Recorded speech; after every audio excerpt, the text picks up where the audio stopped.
pledge allegiance to the flag of the United States of America and to the republic for which it stands, one nation, under God, indivisible, with liberty and justice for all.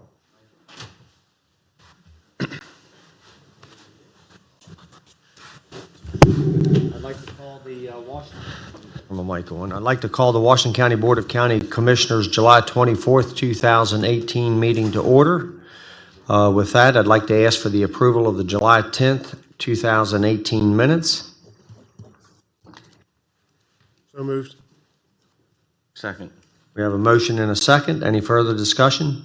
All those in favor signify by saying aye. Aye. Opposed? 5-0. Commissioners' reports and comments. We'll start with Commissioner Kiefer. I'd just like to thank everyone who worked so hard to put the Ag Fair on last week. I think that last day was a little rainy for them, but other than that, it was a great event. I happened to be down on the night of the auction, which was interesting to see everyone get their animals ready for what I thought was one of the best nights of the week. That's all. Thank you, Commissioner Klein. No report, thank you. Commissioner Myers. Yeah, I want to bring one thing to the attention of the commissioners. Craig Paving was in Hancock, and we've had, I think all of us had an email and request about some support for street to continue. They were there doing the work on behalf of the county, and the town of Hancock wanted them to pave a portion of a street that which is also Pennsylvania Avenue, that would extend on into the town itself. And I thought maybe several of the commissioners got a call. Yes, no? Yeah, I thought we approved something like that in that meeting up there several months ago. Okay, maybe did you approve at that evening meeting? It was discussed. I'm not sure. Well, according to Mr. Craig, he didn't have the approval. He needs direction. Yeah, he said that, I mean, if it's been approved, that's great, but it was my understanding that he said that that it was not approved, and he was there basically performing that work at his risk. And Maybe, Rob, you have an update on any of that, any information on that? Yeah, approximately a year ago or so, it was requested that the road be paved outside of town, and there was discussion about the town accepting the road after it's paved, which has been done in Smithsburg and other towns. In our May meeting, the request or the offer was again extended because that takes a great deal of time to change lands if it's put up for the town to accept it. And at that time, it was stated, I recall, I don't know if staff's here, Scott's here. I believe it was stated at the time that they were not interested in conveying that property into the town. And as far as paving into the town, the county doesn't pave in the towns. I believe the cost of that is $161,000. Is that correct? But if the Board of County Commissioners wishes to pave inside the towns, that would be a change order of approximately $161,000, and the Board of County Commissioners can certainly make that decision if they like. What did we do out in Smithsburg? We paved a section of the road out there and then turned it over to the town. Would we then be turning this road over to the town of Hancock? We paved very much different, sir. We paved a section of road that the county owned at Smithsburg's request, and the town manager is here. Yeah. If I remember that. And that was owned by the county and maintained by the county. The town asked for it to be repaved. We indicated that if it were, we would then convey it to the town because it met our current standards prior to, and they agreed to that. The entire process took several months. That's why staff had been working on this process. We did the same thing with the city of Hagerstown a few years ago. Very similar process, where we paved our road, bring it up to their standard, and then conveyed it. So if we were to pave Hancock's portion of the highway, we're still going to remain owners of the remaining part of Pennsylvania Avenue? It's a completely different situation in Hancock. They already own the land, we're not conveying it to them. That's right. we were Completely paving, different we were paving the county portion. The town of Hancock, which I was made aware of from Dave Smith, the town manager, that he had talked with several of the commissioners, that he was then reaching out to me as one, saying that he wanted to get the county to pave while they were on site doing the county work, pave the portion that's inside of the town of Hancock. Totally different than Smithburg, I agree. But I think what's different is they want us to pay for it. They want us to make that contribution to the town of Hancock. Is it true that Pennsylvania Avenue, when it was last paved, was done at the county's expense? I've heard tell of that under former highway director, Mr. Wolford. 'Cause I think that's what lends to some of the confusion here. The county had done it in the past. Yeah, that may have been a number of years ago when Mr. Wolford was here. It hasn't been done that way since.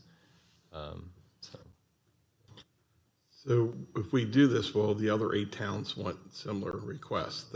I thought we owned that land, was going to pave it or turn it back to them, similar to the Smithsburg. We always, So- as staff, we always look to be completely transparent and equitable across the board, so any town would receive the same measures. And so the answer to that question, I believe, would be yes. Okay, anything else to add to that conversation? Well, I'd like to make a motion that we approve the $161,000 to pave the street. I think that Hancock sits up there with not getting much county attention a lot of times that we give our other municipalities of obviously a greater size, and I think it has been done in the past. I think maybe they felt it should be done now in the future. So I'd like to make that a motion that we support them in this effort, maybe take a look at it differently the next time, a little more clarification, but I'd like to see, make that a motion. Okay, we have a motion on the floor. Need a second?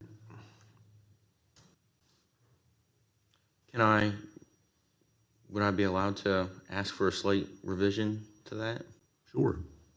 If we can look back through our records, and if it was the county who paved it the last time that created that precedent, I think that's where the confusion is with this road.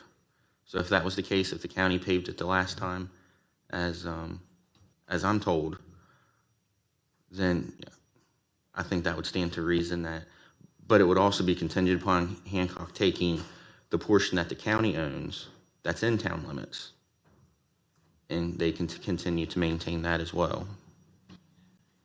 Does that make sense? Okay, So you're actually modifying, they're actually making a request that they're not making. They're not making a request in this case to take that portion and bring it within the town limits. I think it would be good if they take it, the portion that is in town limits. That way there's no confusion going forward. It's their road. So the next time, if it's 10 years down the road, however long that asphalt would last, the town understands it's their responsibility. Maybe I'll rescind my motion. Let's get that information first. Yeah, and then maybe we better get a little more clarification on what their intentions are. Very good. Okay, okay, so no motion. Thank you. Anything else, Commissioner Myers? that's all.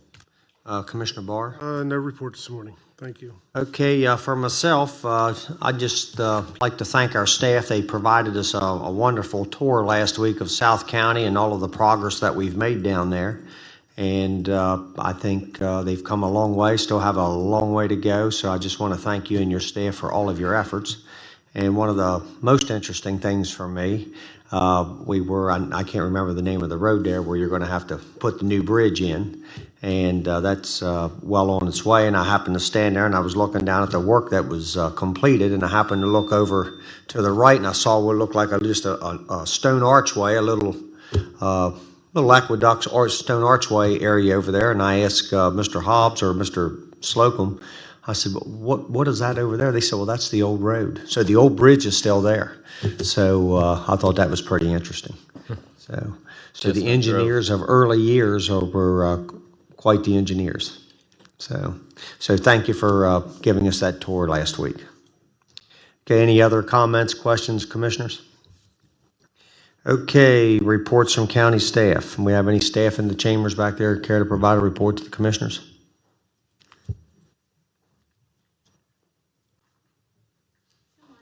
Good morning. How are you? How are you? Good. I'll be brief. Susan Buchanan, Director of Office Grant Management. I'm here bringing a hotel rental tax fund award for your awareness and concurrence. The Office of Grant Management received an application from Potomac Playmakers to assist with cost of renovations associated with their new Performing Arts Center, and a recommended award of $1,000 is being presented today for the cost of paving associated with that renovation for their parking lot.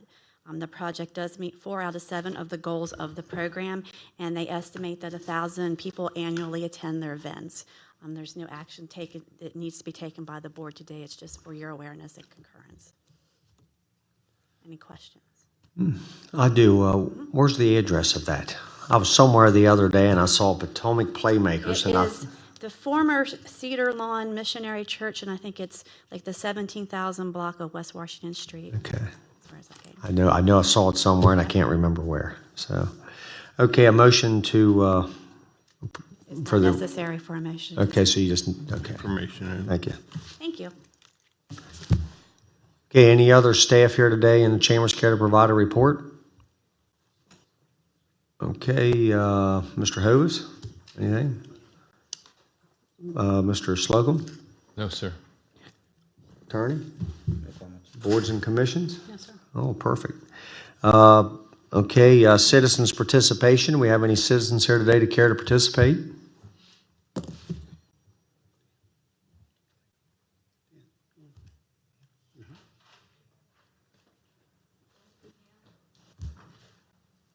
You trying to do big? You're probably here for the public hearing, right? She'll get a chance to speak during the public hearing, right? Oh, I thought it was. Dan Spedden's here. Good morning, everyone. Yes. Go ahead, good morning. I thought that was public. Tim Long asked me to come today to provide a briefing on the USA Cycling event, and I thought that was at 10:30 or not part of the public comments, so am I out of order here? I'm good with this. Okay. But before I start, is there any specific questions about the event? Everything seems to be going very well. We've got almost 1,200 athletes signed up. There's 22 sponsors involved in the event. Over 200 Washington County citizens have volunteered, and more than 100 of those have showed up ahead of time for an orientation. Local vendors, local contractors are making $1 off of the event, which is great. And the sheriff and the state police and the state highways and county roads have been more than cooperative. It's just been a wonderful thing to see that many people rowing in the same direction. So there's been some backlash in South County on social media this week. And as of 10 o'clock today, every phone call and email that we had received had been returned. They're still coming in. As soon as I leave here, I'm sure I'll have a few more, giving everyone the details they need to navigate Thursday. The traffic control plan calls for more than 40 flaggers in the field. So almost everywhere you go, you'll encounter someone who can help you get to your destination. I don't know how much more you want. I bought a whole bunch of... The hours of closure will be from what to what? So from alternate 40 to Nets Road, the closure will start about 5 a.m. There'll be a short detour around that closure to get to alternate 40 or to get to 67, which will largely still be open. And that is to accommodate the build out of the trusses, the start gate, the timing equipment, the stages, the fencing. At 7:30, the first race will begin, and 67 will only be available at that point to local traffic, which will be guided up and down each shoulder of the road by the flaggers in the field. The race goes almost all the way to Frog Eye Road for the first 2 hours, and then it jumps up to Gaplin Road near Townsend Road. And then another 2 hours, it jumps up even further. So the course gets smaller throughout the day. I hate to say how long it'll take. 5 hours is my prediction, but that's barring any emergency response, any accident, a thunderstorm. There could be a delay of an hour or so. So to tell people we're going to be open at 2 or 3 or 4 is a little dangerous. I do believe by 5 o'clock we'll be completing the last award ceremony, and simultaneously the crew will be picking up all the equipment, and by 5:30 or 6 o'clock there'll be no trace of the event left in South County. Yes, some of the concerns I were getting was about traffic if they live on 67. How are they going to get out of their driveway? They thought they were completely blocked in, but you said you have flaggers, people in between the races, so people can ride the shoulder to get to and from Correct. home and or work. Correct. I noticed when our public notification has been ongoing for a year and a half, and it's pretty extensive. The direct mailing and the variable message signs that we put up last week are the notification of last resort for the people who just didn't get the message. There it is, 5 or 6 days in advance. State Highways put the variable message sign up. It says Maryland 67 special event, road closed Thursday. And I asked them yesterday to change that to Maryland 67 event, Thursday, local traffic only. I think that makes a big difference. I think a lot of the panic was caused by seeing that closed sign blinking at you as you're driving by. That's far from accurate. The road will be closed to through traffic, but there will be an extensive local traffic control plan, which I just described a minute ago. People have been calling this week with minute details. What time can I cross Route 67 at a right angle? We were able to help a lot of people that way. The detour routes are well documented, will be very well signed. And what I'm telling people is it's going to add a few minutes and a few miles, but that's probably the only inconvenience you'll experience.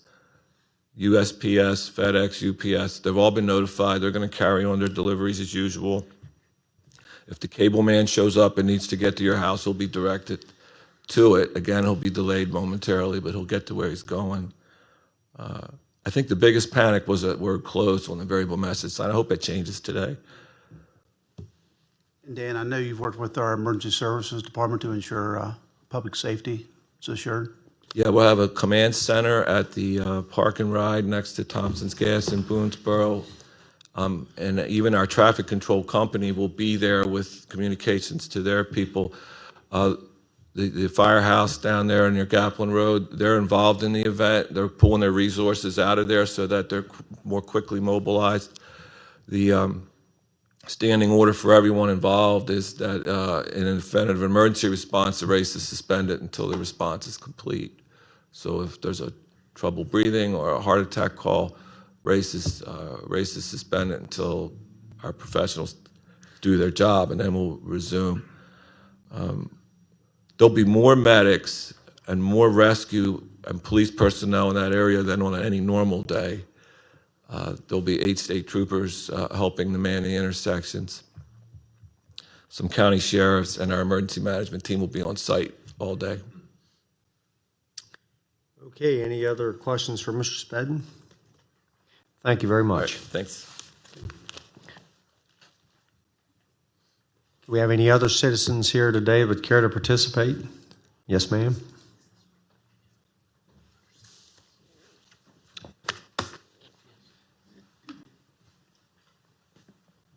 Good morning. Good morning. I'm Deborah Smith, Town Manager from the town of Smithsburg. I'm here today to address the north end capacity in the Smithsburg wastewater treatment plant upgrade as it's been presented to you or will be presented to you shortly. First, I'd like to thank Rob for meeting with us, or at least discussing the issue with me last week and arranging a meeting with Mr. DeVito and Mr. Bradshaw, along with myself and the mayor and council member Souders. I'd like to go on record and clarify some of the misconceptions that we've understood regarding proposed development for Smithsburg and the need for the upgrade. First, it's not just for Cloverleaf development. That's one of the things that I've read in the report, and I believe that everyone is believing that it's based upon. We also have other areas, Mountain Shadows, we've been proposed regarding another annexation along Stevenson Road. But what we're finding is because of the delays that have been discussed regarding the proposed upgrade on the plant, people are afraid to come into Smithsburg because there's not a commitment on this end in order to go forward because there's been several delays, and once again, it's being proposed to be pulled back once again. And people are afraid to make an investment. That's one of the biggest things that we're hearing. So the thing that we're confused by is, number one, in this statement that Smithsburg has limited, especially Cloverleaf, to 25 EDUs per year. That's truly not a correct statement. Smithsburg will not limit anyone. If you come in to apply for a building permit and you pay for your EDU, you will also have that EDU. We follow the same, pretty much the same standard as the county does. We're not going to hold them in reserve by any means, but if you come in and pay for one, you will have that EDU. Secondly, the delays regarding the planned upgrade of the plant has been a great factor in the stagnant growth in Smithsburg, and Smithsburg has done their due diligence, and we feel that we should be able to follow along with the prepared and planned growth for Smithsburg. But now that we're sitting here discussing once again this delay, the town can't move forward, and we've once again reached a setback. While I certainly understand the current situation that you are facing with the capacity maxed out in the north end, I know that this didn't happen overnight. So one of the things that I'm very concerned about, as well as the citizens and the elected officials, is it appears that Smithsburg just continues to be the low-hanging fruit. And here we are, ready to move forward. We've done our due diligence. You've given us the express approval. And we have people that, and Smithsburg right now is relying on this growth. And right now, if it's being pulled back, once again, we sit stagnant and are being forced to raise rates in order to have Smithsburg survive. The development was planned and we're ready to proceed, but the town's future and finances rely upon this growth. When we met with Mr. DeVito and Mr. Bradshaw and myself, along with the elected officials, we were led to believe that the current biomag system can be modified to increase the plant's capacity up to almost 3 times. I myself, as most of you know, previously with Boonesboro, I understand how some of these systems work in some of the plants. And although I know Smithsburg is mostly with a distribution system, I understand how these operations work. My huge concern lies with the responsibility of the permit with MDE. If you open up this permit and try to upgrade it to just the 450 or 440, whatever it is you want to increase it to, upgrade the biomag system, is the state going to allow you to come back when you want to upgrade it to the 660 if you go forward, or are we going to be just sitting when you upgrade the current capacity with the biomag or the temporary system? That's my big concern. So will that limit us, all of us, because it's not just Smithsburg that's going to be using this plant, as we all know. So if anything else grows or you try to have growth, then in that end of the county, we're all sitting stagnant. So if you open up this permit, is the state going to allow you to come back and modify it again? My concern and my answer is probably not. So I ask you today, as you receive this report and request from your county employees, please take into consideration Smithsburg, our growth, our citizens, our tax base. We are relying on this. It may have taken us a while to get here, but we've done our due diligence, we've planned, and we're ready to move. If you hold this over our heads, I know that the biomag system is not going to happen overnight. It's a temporary solution. But in the same retrospect, if we go that route, or you choose to go that route, it's a short fix, and we could have had the plant upgrade at the same period of time. So if you choose that route, we're opening up a permit that may limit us, not be able to go forward. But I think it's a temporary fix to allow a solution to something else that should have been planned and fixed. And I'm sure like I said, it didn't happen overnight, but Smithsburg is going to be the one to have to pick up the pieces to this. So I'm asking you today to please consider Smithsburg and the citizens there and what they're going to have to pay in order to make a temporary fix in lieu of all the developers or the transition to allow our growth to expand and our economic climate to develop. please take that into consideration today. So you're asking us to keep the plan that's in effect intact? Absolutely, because I don't know if you consider my biggest concern is if you consider the temporary system that's going to be modified, because it's my understanding that system has already been in place since 2014. And that current system is going to be modified with aeration and other components in order to create the additional capacity that, what I'm being told, will allow up to 3 times more capacity within the current system. And it's going to take at least a year or more in order to get that done just for the temporary fix, which is going to require you to open up the permit with MDE. So within that amount of time and what you're doing with MDE, we could already be at the upgrade portion. So from what I'm seeing, it's all about money and a quick fix in order to fix what you're doing in the north end, but at the expense of Smithsburg. So that's where my biggest concern is. So if we go forward with a temporary fix, it's going to wind up being a permanent problem for Smithsburg that we're not going to be able to correct, and Smithsburg's going to be stuck. Okay, thank you. Thank you. Hey, I also, I'd talked to Mr. Souders earlier, Debbie. I talked to Mr. Souders earlier, and I know it's got back to me that there's been some things said to the town of Smithsburg as well as other towns about my position on certain things. And if that's the case, I would appreciate you reaching out to me and hearing my side of the story, or to at least check the information that you receive for accuracy. So I would appreciate that. So any buzz you hear that I did not support the annexation, but the annexation was supported by 3 county commissioners, so we need to move forward, and we need to not hamper any development possibilities for the town of Smithsburg.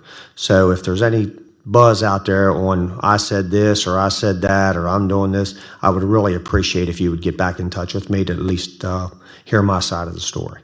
I absolutely appreciate that. Thank you very much.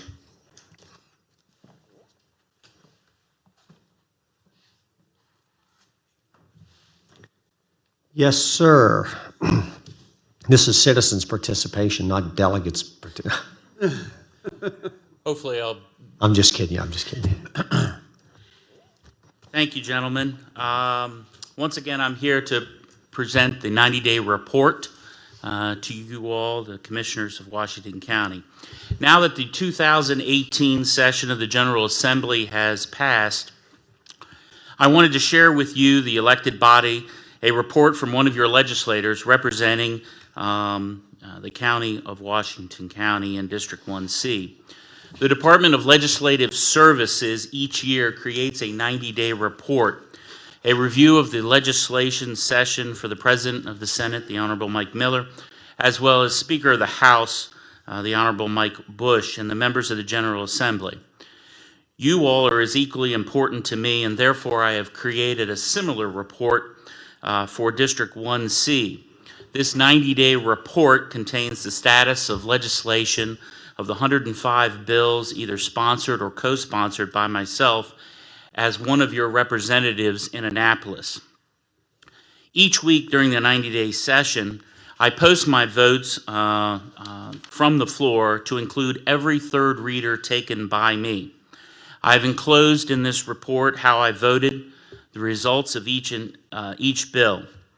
My goal with this report is to encourage the participation in all for open and transparent government, and be accountable in real time by posting this all on social media. I hope that this will encourage others to follow my lead, engage in all of the conversations, contributing and weighing into the matters of Washington County, but more especially District 1C in the state of Maryland. I hope and look forward to having many conversations with you as we prepare for the 2019 session in Annapolis if I'm elected in November. So I have a copy for you. May I approach?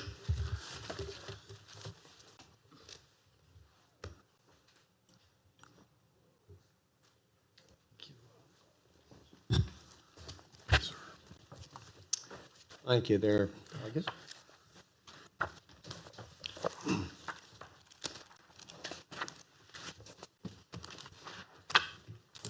As I told all the municipalities and other boards that I have representative. Next week, I'll come back with a 5-page quiz and to see if, no, I'm just kidding. Hopefully you'll find this resource valuable, and if you have any questions, please let me know, and I'll be glad to answer them. Thank you very much for this Thank you. time. Have a good day.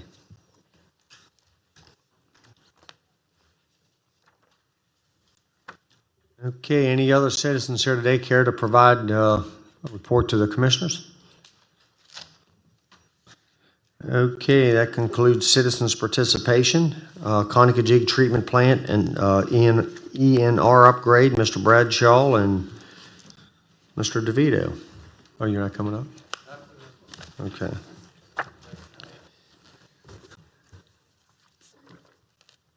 You're the North End guy. I actually have a revised form. Good morning. The contractor emailed me yesterday morning and said that they found an error in one of the sub quotes for item 5.9, which actually reduced the overall change order. So I revised the change order form and printed out a new one for everybody to look at. Thank you.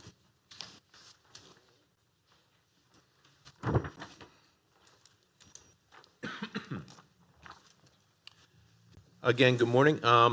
What I have before you here is what's change order number 5 for the Conicajig wastewater treatment plant ENR upgrade. And we have several items on there. I was in here a couple weeks ago and we discussed these, and 2 of the items appear to be omissions or errors in the design, and I was directed to go back to Buchard Horn on those issues. I have, and we're still trying to come to a mutual agreement. We haven't come to terms yet on what their responsibility is. But in the meantime, I still request that you approve the change order because the contractor has already done the work. As the plans, errors in the plans are not their responsibility, that's ours and our engineers. So I really would like to get this approved so I don't hold up their payments and so forth. So like I said, item 5.9 was actually reduced by $1,627 because of one of their sub had made an error when they give it to me. So I've revised that number and I've given it to you. I'm sorry, it's $1,926 it was reduced by from what's in your packet. So now the overall change order amount is $108,543, and we've negotiated that price down to that from $123,408. And originally they requested 28 days, and now it's down to 6 days.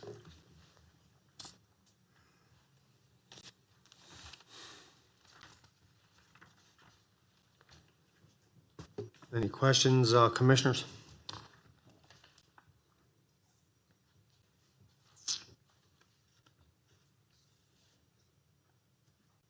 So you've made Buchard Horn, the engineer, aware in writing of Yes, the... I sent them one letter. They responded back, and I'll send a response letter, and I'm waiting on a reply back on that letter. Why would we approve this without their response? Well, if we don't approve it, then I can't pay the contractor for the work that he's already done. A lot of these items he's already done. The omissions on the plans are not the contractor's responsibility. I mean, it rests on Buchard Horn or us. So either way, the contractor needs to be made whole, and this is a mechanism to make him whole. Why we go ahead and we deal with Buchard Horn behind the scenes. The contractor's entitled to what he's already done, and unless this is approved, I can't pay him, and it's a pretty good chunk of money. It's $108,000.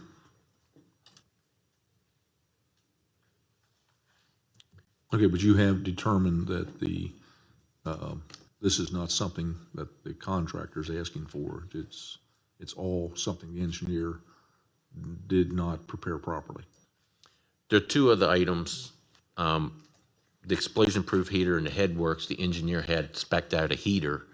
It was not an explosion-proof heater. The headworks is considered a hazardous environment, and then it had to be an explosion-proof heater. That's item 2. And then item 9 dealt with an existing mixer we had down at the Solids Building, they failed to show connecting that mixer back up to the new MCC and how to provide power and the controls and so forth for that mixer. So we got those issues resolved through RFIs, and the contractor wants compensated for the additional work and for the more expensive equipment that they had to install. Back on the explosion-proof matter, I mean, wouldn't a company that was awarded a over $23 million contract know that in a situation like this, you would need an explosion-proof piece of equipment? They probably just handed the plans to their subcontractor, their HVAC contractor. Or them. I mean, You would like to think so, but I'm sure they probably looked up, we called out a XYZ model heater, and they just called up their local rep and said, what's the price for this unit? And they probably didn't. I know there's a lot of moving parts on this, and it's Yes. very, very big. I just, I guess I've been caught with that myself. There's a reason why I'm bringing it up. It's like, you know, when you rely on people that are doing this type of work, I mean, they're very specialty work, and they should be qualified. And you Unfortunately, know, for the heater, we're required to go through, for instance, and even though it's a bid, I know they come back and say, well, you should have known that. You've done this before. So that would be my only comment. Okay, any other comments? If none, we'll need a motion to move forward as presented. Well, we're not going to leave the guy sitting, so I'll make a motion to move forward and approve the 108,000 change order. Any second? I'll second it with a question. We're just not sweeping this away. We'll be going after Blue Court, the negotiations for their, Yes, sir. for their alleged or potential. actually, I have a proposed change order from Bucart that I've been instructed to hold up until we Get answers. get this one resolved. Okay. So we have a motion, a second for the recommended motion. Any further discussion? All those in favor signify by saying aye. Aye. Aye, opposed, 5-0. Thank you. North End capacity issues and Smithsburg wastewater treatment plant upgrade, Mr. Bradshaw and Mr. DeVita. Good morning. I'll start while my assistant is passing out. Okay, Assistant. thank you. First of all, I would like to address some of the comments that Debbie and the town of Smithsburg made. During this presentation, I'm sure that we're going to address those issues directly. But I think we need to say, first of all, that we have always had a tremendous, open, positive, and cooperative relationship with the town of Smithsburg. And because of that relationship, there's a lot of these options that became available to us because of the cooperation that we've received from the town. So that's always been in place, and we hope that continues. We've always gone to the meetings when asked, and we've always made the plant open to them anytime they wanted to come and do a tour and talk to our operators with any questions they might have. So we appreciate the opportunity they gave us to come and try to address some of the misconceptions that have been floating around about, you know, exactly what we're planning to do and how the approach that we're planning to take. So having said that, I think we should, we have the first slide, maybe? Dan, not to interrupt you, but Yes, sir. the town has also done a great deal with I&I, correct? Yes, sir, Reducing and that. I am going to address that. Okay. And that's one of the reasons that we have some options available to us because of the efforts and the commitment they made. And that was not an easy commitment on their part. And that is something that they need to be recognized for, and we will do that, sir. Yes. So to start off with, I think we're going to have to get, you know, to define kind of the playing field so you get an idea of what we're talking about. And when we make references to certain plants and everything, you get an idea of exactly where we're talking about. So if you look at the first map and you start all the way up at the corner, on the very far right-hand corner, you see 600,000 GPD, that's gallons per day. So that's 600,000 gallons per day, and that represents the Weinbrenner treatment plant. And that plant was just recently upgraded, approximately $15 to $18 million. That has a biomag system in it, and it has capacity in it far more than the actual flow that goes through it right now. But that is in anticipation, and that has been done there so that any development on the Cascade Town Center, we have the capacity available. So that was done with the idea that we're ready for the development that hopefully will happen at the Cascade Town Center. So if you come down from that and you just continue straight down, you see 330,000 gallons. That would be the Smithsburg treatment plant, which is part of the conversation that we'll have today. That was partially upgraded in 2013, and 2014 is when the dedication was, and we'll talk about exactly what that partial upgrade meant and means to our future plans. And then as you go down, you see the 133,000 gallons per day. That is the Antietam plant that's in Sharpsburg, wastewater treatment plant, which is under construction right now with a minor upgrade, maybe, what is it, $600,000? $700,000 upgrade to the mechanical process. All the way down in the corner there, you see the 1,200 gallons per day, and that is, let me put my glasses back on, 12,000, sorry. That's the Sandy Hook wastewater treatment plant. That's the one that we had during the flood and everything. We had anywhere from 200 to 250,000 gallons a day going through that plant, and we were able to maintain it because of the forward thinking and the quick reaction that our operators responded to. So we were able to maintain that well. During the flood, all the areas to the west of us and to the east of us, they all had overflows, they all had issues. We had none. Not only did we have none, we didn't have any interruption of service during that entire time. So that's something that we're pretty proud about. As you go right to the middle there, you go to the heart of the issue, and that's 4,500,000 gallons a day. That is the Conococheague plant that is just now finishing the upgrade to a state-of-the-art biomag ENR facility. I don't know what else to say about that. So now you kind of get an idea where the players are, and when we refer to certain plants, you get an idea of exactly where they are and the capacity that they have. Each one of these numbers represents the permitted discharge. So that's what MDE has permitted us to discharge from that facility.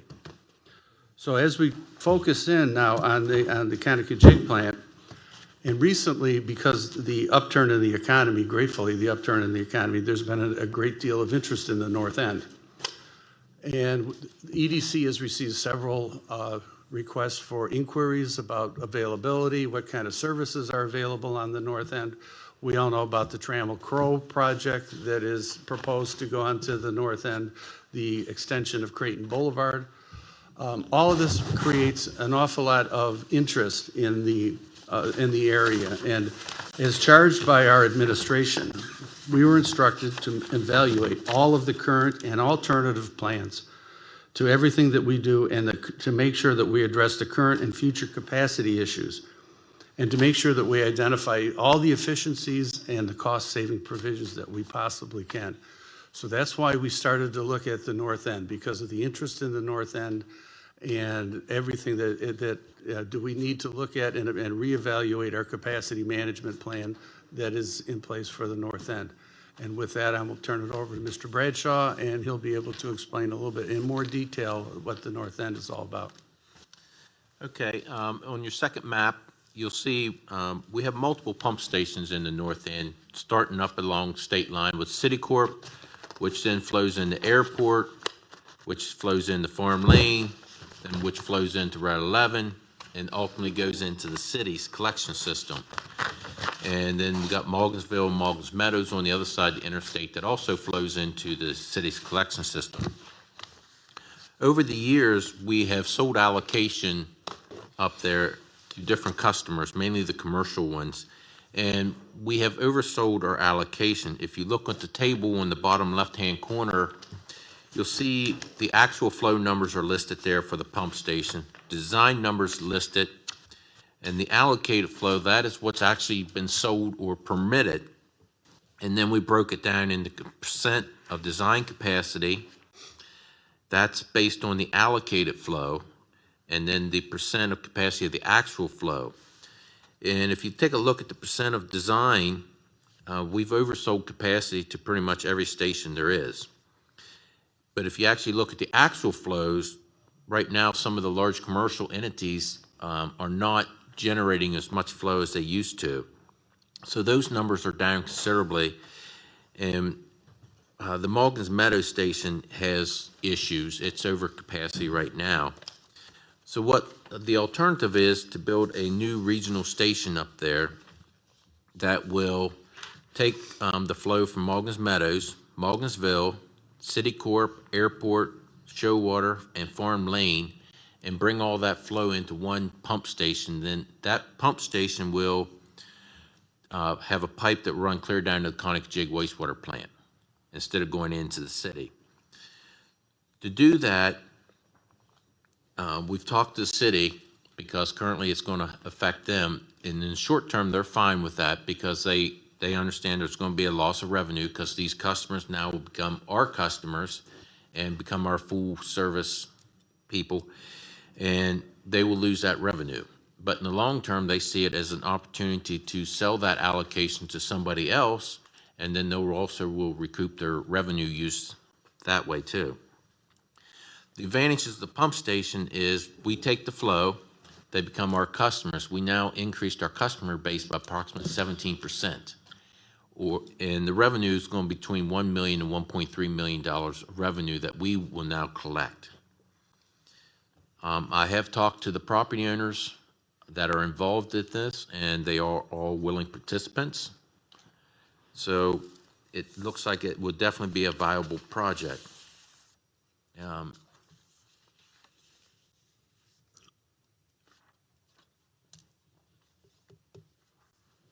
that's pretty much the north end in a nutshell. And we did add the Smithsburg wastewater treatment Can plant. I ask a question on that? Yes, sir. Down there, I guess it's Showwater says no meter.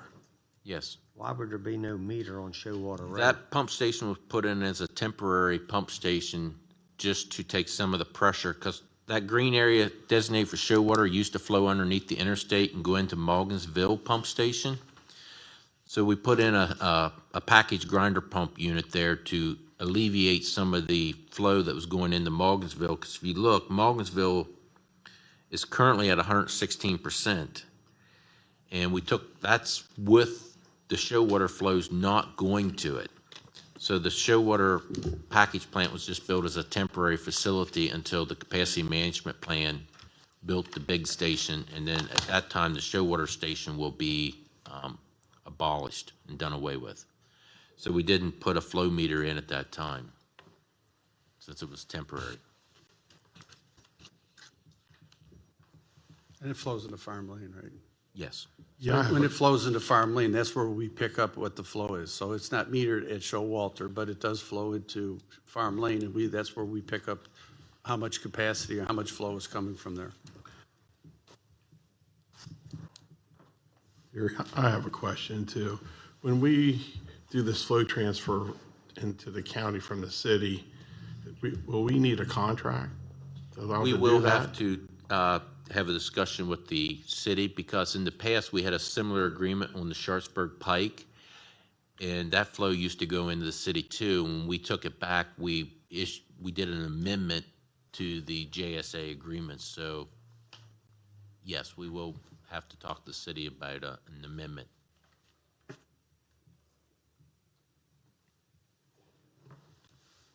But there's also another agreement in place between us and the city that dealt with the hospital, that we had to guarantee them, what, 600? 600 EDUs.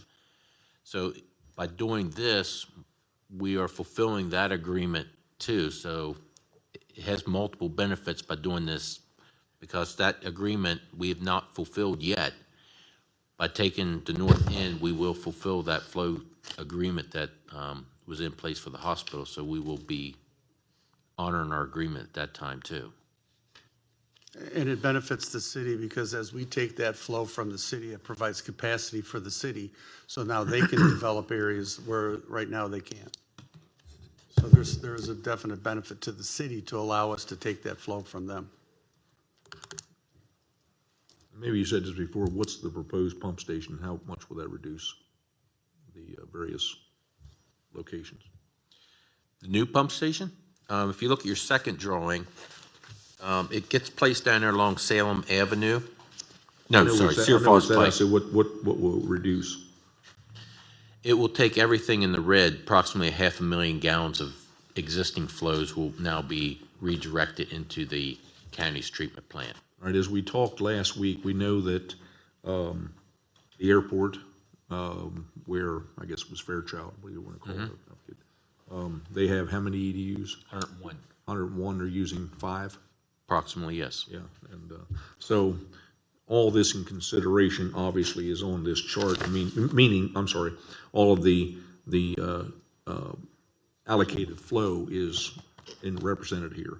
What's not represented, what the pump station will take, will reduce this, correct? The allocated flows, the station will be designed based upon the allocated flows So, in future development. right, what I'm saying, I'm sorry, for the actual capacity. What will, if we do continue and get something going with Trammell Crow, and what that will open up with the possibilities, obviously what's, projected. Is there any way to see how that's gonna, what impact that's gonna have on that area versus what we're doing here? Well, when we determine what the ultimate capacity of that station is, we'll take a look and see what vacant lands are still available in this drainage basin. And based on the zoning and past history, we'll determine what we feel will be a projection, and we will include that in our pump station beyond what the current flow numbers are as a future development, so we can accommodate them. One more thing, the property still is for sale at Fairchild? Is that right? What's it called? Top Flight Business Top Park. Flight? That's still for sale? I remember we spoke about that about a year ago, that was being on. Phil is here. Oh, he is, He huh, might be Phil? able to speak to that. It was for sale. At one point in time, it was up for tax sale, but I don't know if it's on the market. So assuming we roll the clock back and it's up for tax sale, it was $1 million? Is that that was a value, or was that what the roof was gonna cost to put on it? Yeah, I think that was, yeah. So, but anyhow, if that came up for, if that come up for sale at tax sale, the EDUs go with that property, correct? Correct. The EDUs always stay with the property. If they sell it to somebody else, the EDUs are still tied to the property. Okay, thanks. I want to pick up on that, back to what we talked about a little bit, I guess, a week or so ago. That building in particular has been sitting there literally vacant for 20 years. It's not in the best of shape. I mean, are we obligated that, that those EDUs are set in reserve for that property when it's been abandoned and vacant for so many years? I mean, can that go on in perpetuity? I mean, do we sit and suffer with other economic development opportunities when there's a vacant piece of property not being utilized? I mean, I think at some point in time, I'm sitting here saying, well, wait a minute, that's not fair. Yeah, but that's belongs to the property, like you're saying, and enhances the sale of someone who would be wanting to buy it. Unfortunately, that's. Yeah. Mr. Commissioner Myers is correct. I mean, if somebody else wants to come in and maybe demo the building and rebuild a new building, those EDUs are an asset to that property because they don't have to buy any as long as they don't go above 101. We've also staff has looked at the opportunity to try to buy back that right that they have. It's a property right.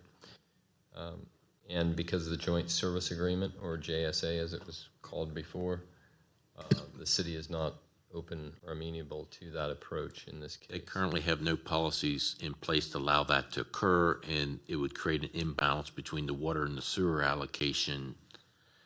So on their end, they would have to do a lot of work to make it happen, if it's even feasible.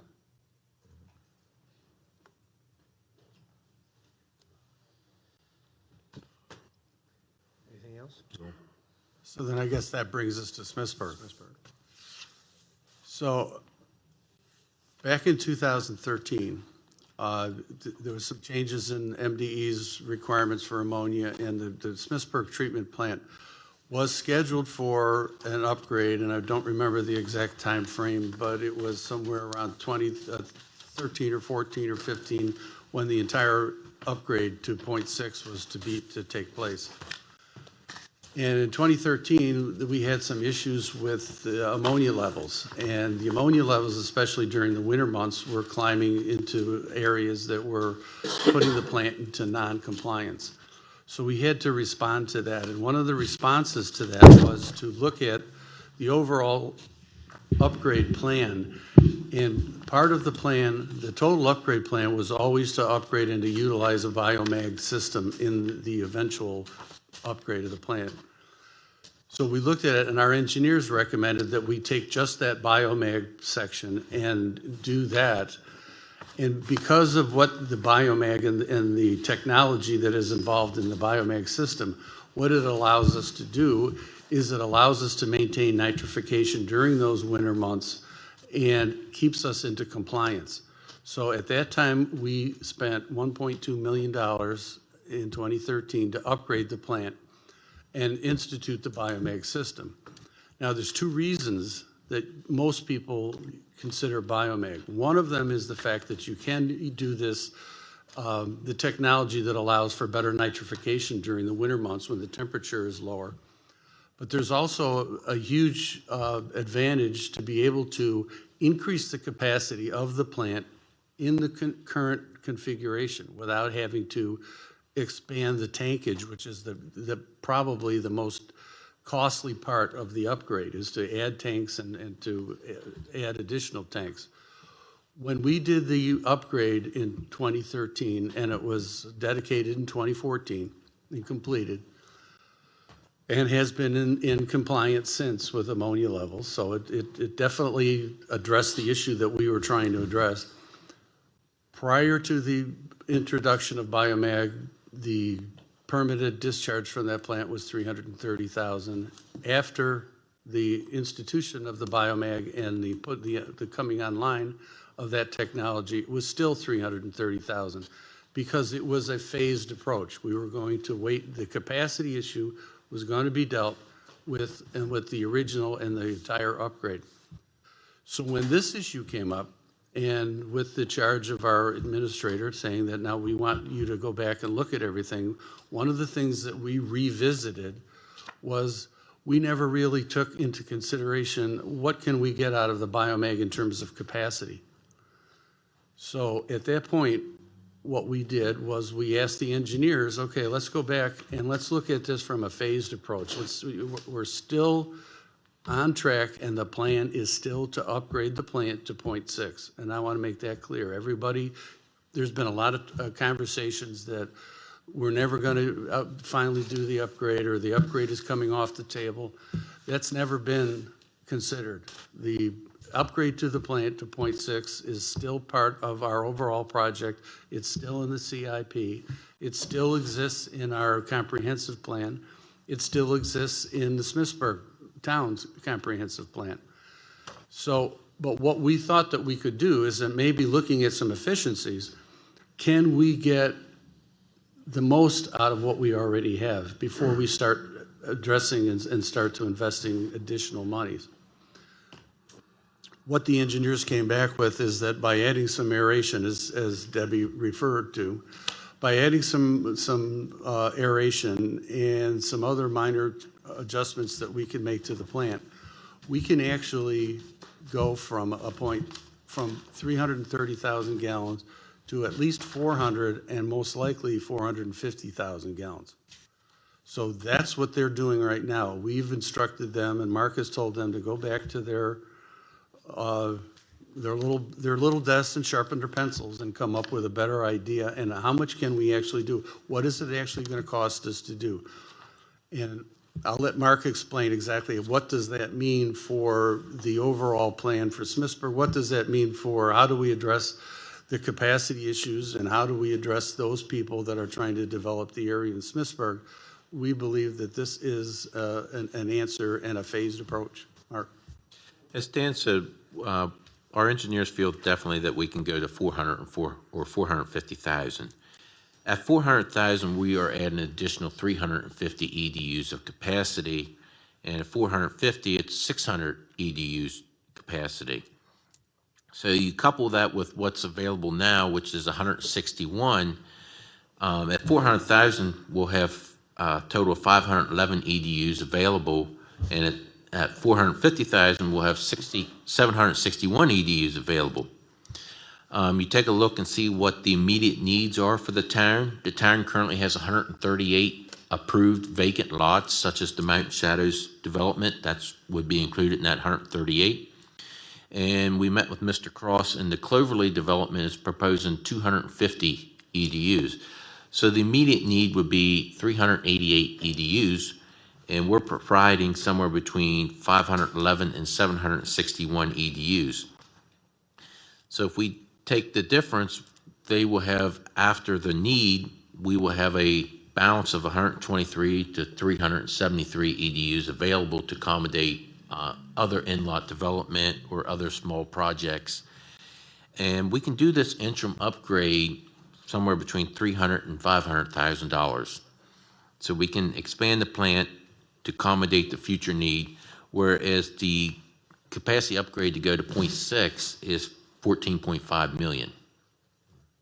So we're trying to figure out to balance the need with the growth at this time. I mean, if we go to 4 or 450, we can accommodate what they have planned on the books now and have some capacity for future development, instead of just going full out with the 0.6 build out and spending $14.5 million. So we've looked at this interim as a means to continue to allow growth to occur within Smithsburg and to meet their needs, but also to not spend our money excessively for something that we may not need for additional 20 years.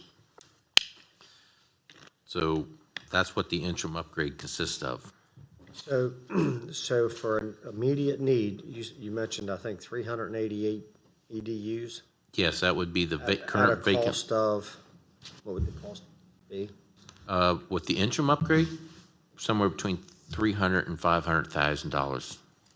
So we could spend $300,000 to $500,000, and they would immediately have 388 additional EDUs? No, their immediate needs 388. By spending the 300 to 500,000, we'd increase our capacity to 511 to 761, somewhere in between those two numbers. And their immediate need is 388.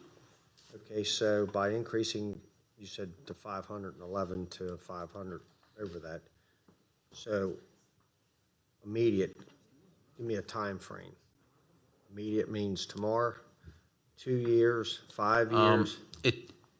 Look, like I said, currently they have 138 lots that are vacant that could come in and apply for a permit at any time. EDUs. The Cloverleaf development, when we met with Mr. Cross, he felt that it would be 3 years before he would be able to come in and start applying for permits. Time to get all his design, financing done, and so forth. He felt And he it'd be, needs 250, you said. that's the ultimate, but that would be phased over multiple years. I'm not sure what his phasing So my will be. question is, the 511 would be available when? It would be available when we completed the interim upgrade. Okay, and that's, $300,000 to $500,000 upgrade. yes, in that time frame, I'm trying to get a date, a time. Is it a year from now, 6 months from now? What we would have to do, and Debbie was right, in order to accomplish that temporary upgrade, what we would have to do is we have to apply 511. to MDE to modify our permit. And that does take time. There's design work that happens, but what we had planned to do, we've already reached out to MDE to ask them, how would they entertain that? And we have a response from Yender Chen, the chief of Municipal Discharge Permit Division, who is indicating that not only would they be amenable to a phased approach, but the loading that everyone talks about that gets I just transferred use from the word phased. phased approach, yes, sir. That's the interim first, and then the original. So the interim's 511, okay. Yes, sir. So what we'd open up the permit, but we've already reached out to them. There is a process that they have to go through. we will do everything we can. We've told our engineers that we want this to be expedited as quickly as possible. We'll do the same thing with MDE. Now, MDE has their own process, and they will go through that, but usually they respond to us. Now, one of the things that I think is another misconception is that if we stick with our original upgrade, the 0.6 upgrade, that can happen now. That's not going to happen now. We're looking at, again, we still have not submitted that to MDE. We'd have to go through the same process. We'd have to submit that total upgrade package to MDE for their approval. So we'd have to go through the same process. So if anyone thinks that if we just approve the original So plan. back to my, not to cut you off, but back to my question, is this going to take years, or is this just? It's probably going to, I mean, I can't talk for MDE. I'm going to guess, 1.5 2 years, Okay. tops, somewhere in that area. Is this for the $14 million upgrade? No, for the 100, or for For the the three, For the 3 to 500? yes. the $6 million, or the 0.66, if we were to go with the full upgrade, you're probably looking almost the same time frame for completion. How many EDUs would that You're doubling the plant size. So it's 300,000, 1,600. My two questions, this modification, is this what Debbie Smith was talking about? If we went back to MD, possibly couldn't get the total load that we already have, it would be reduced? Is that the same modification with MDE with this agreement?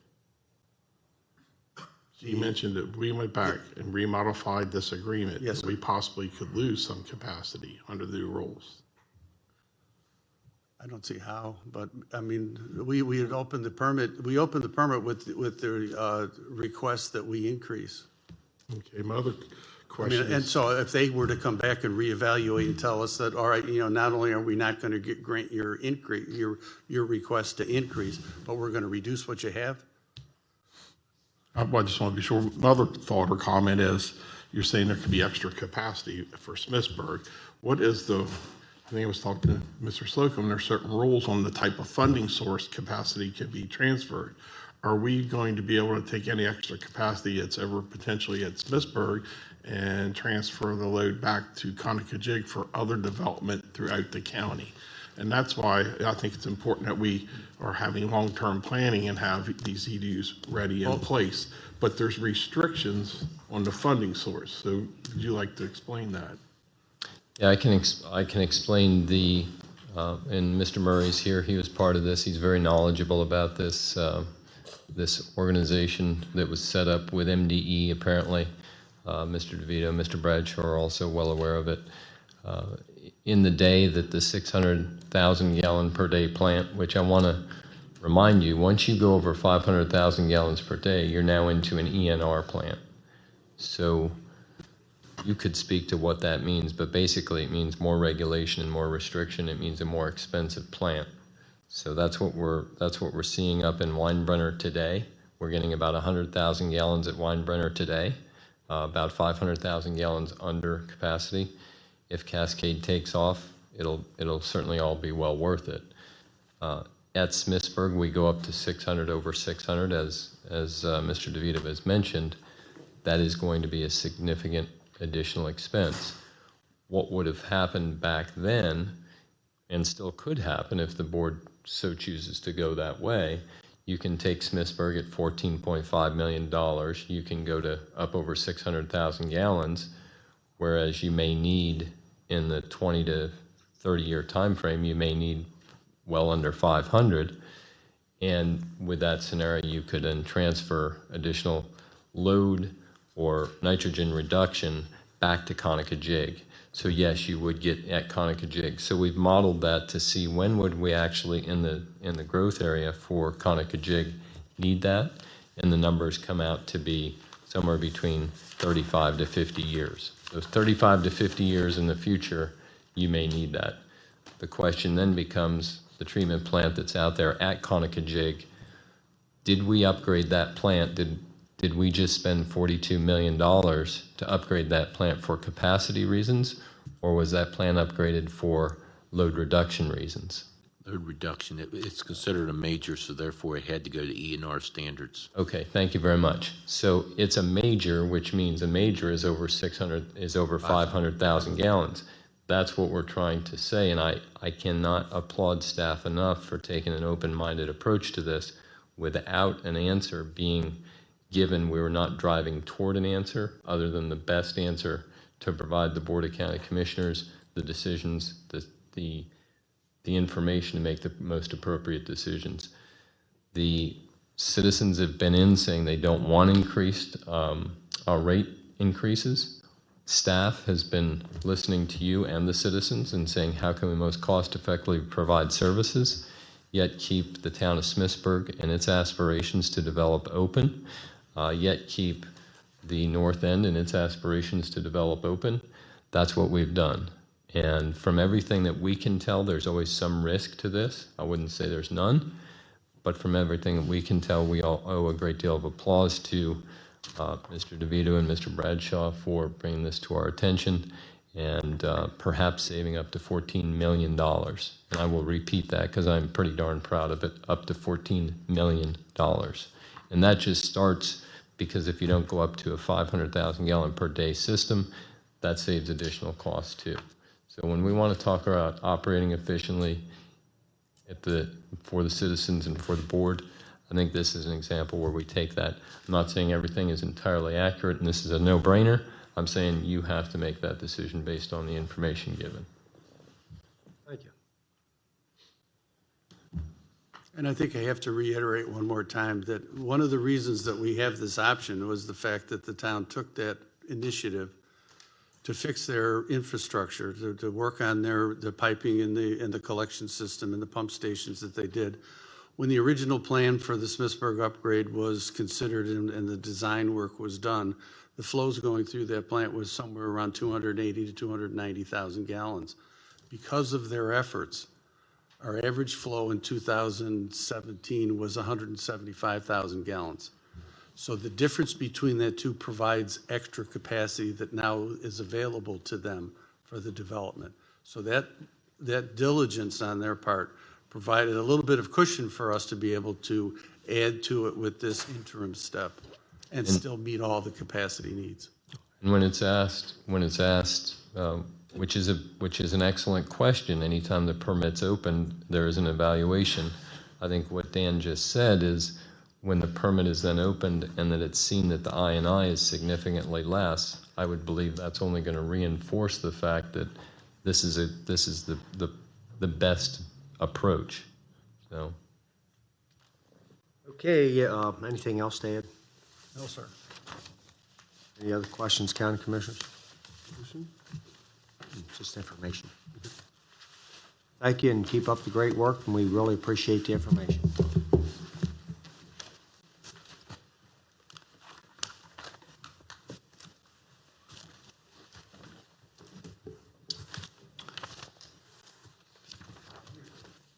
A pavement maintenance program change order. Scott Hobbs, Mr. Bradshaw. You have 5 minutes or less. Good morning. I'll make it less than 5 minutes. Okay. I'm here, Scott Hobbs, Director of Engineering, here with Mark Bradshaw. We're looking to recommend a change order in the amount of $200,000 to the pavement maintenance program to provide additional paving at the facilities at Elliott Parkway. As part of this change order, we're also requesting a budget transfer with funds. There's 2 locations, 2 accounts that have the funding available for that. We have a current pavement maintenance program ongoing, and this work is additional to that. And I'll let Mark speak to some of the improvements there at the facility. Our main entrance road, we want to repave. The parking lots haven't been paved since they were built in the late 80s, early 90s. So we're basically proposing to pave our entrance road, our loop road, and our parking lots. Some of them we're going to be able to mill off, some just overlay, and other sections the asphalt's deteriorate and we got to do full depth, dig it all up and replace everything that's there. And we have the money programmed into the budget. We were holding off till after the construction of the conic jig was done. We didn't want to put new paving down and tear it all up. So now the construction's done. we want to move forward and get our paving completed also. Any questions, comments? If none, a motion to approve as recommended. So moved. Need a second? Have a motion and a second. Any further discussion? All those in favor signify by saying aye. Aye. Opposed? 4-0. Thank you. Thank you. How long will it take for the Creighton Boulevard extension? We have a public hearing at 11:30. Will it take more than 5 minutes? It may. Huh? I can get through it as soon as I can, but it may. Let's go for it. I'll go for it. All right. So I'm here to recommend funding go towards a contribution to the Creighton Boulevard Extended project to private partners involved with our Appalachian Regional Commission project. Part of the development plan moving forward, the memorandum of agreement dated May 10, 2016, involves a public-private partnership between the county and the developers out at Creighton Boulevard to extend the project as far as possible. I came to you a few weeks ago with Creighton Boulevard Extended and shared the fact that we came in under budget. So with those surplus funds, we're looking to add that contribution to the private-public partnership out at the site for immediate use, if agreement can come together with the developers there. It was discussed with the Perini development and Trammell Crow development, if a contribution can be made towards an agreement moving forward to get this project underway. They're looking at a facility upwards of 1 million square feet. And the county, on my behalf here, is sharing the fact that I'd like the first step of this process is to share the fact that we're going to contribute this funding. There's $1.5 million, we estimate, of work remaining for Creighton Boulevard Extended to get from our existing terminus, where we're going to extend from existing Creighton northward towards Showalter Road. There's about 1,500 lineal feet left, which equates to us about $1.5 million. We're looking for those cost savings upwards of or up to the amount of $900,000 we believe will be available as we proceed with our project towards an immediate project if we can come to agreement with Perini Trammell Crow Development Group moving forward. So with that, there's also a roundabout being discussed, and that was part of our initial plan. The traffic impact study is still being reviewed, so we always take a look at what the impacts are to the surrounding development and traffic involved with that. And one of the concessions we see is moving forward, if the traffic impact study shares there's no roundabout, that's another issue that we see savings in that also to contribute towards that immediate agreement. So just want to share that also if there's any questions moving forward. Any questions, commissioners? Just have a comment. I thought Trammell Crow wants the light, not the roundabout. Two different matters. The signal is at Route 11, Route 11, and okay. Creighton. This roundabout is midway on Perini and Creighton Boulevard. There's a very small portion of it in the image you have in your agenda report. It's in the red, and you see a.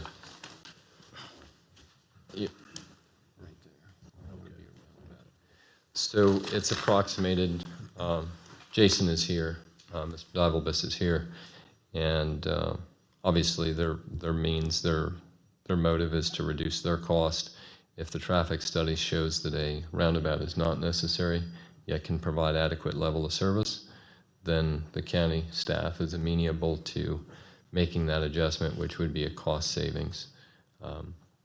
So that would be a cost savings of approximately $500,000 with the roundabout, the lighting, et cetera, over and above the contribution that we're talking about with this project. So I think you'll find in full review of the project and what's happened, the county staff has been tried to be as amenable as possible, yet equitable and consistent, transparent with this approach. So.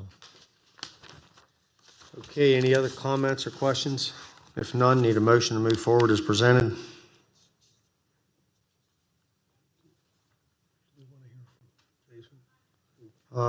Not really. I don't think we have to hear. I mean, it's just a recommended motion on taking the the money that's left over from the project and working with the community partners to I guess my extend. question is, where is this, and we're talking about negotiations with Trammell Crow, and I know the county.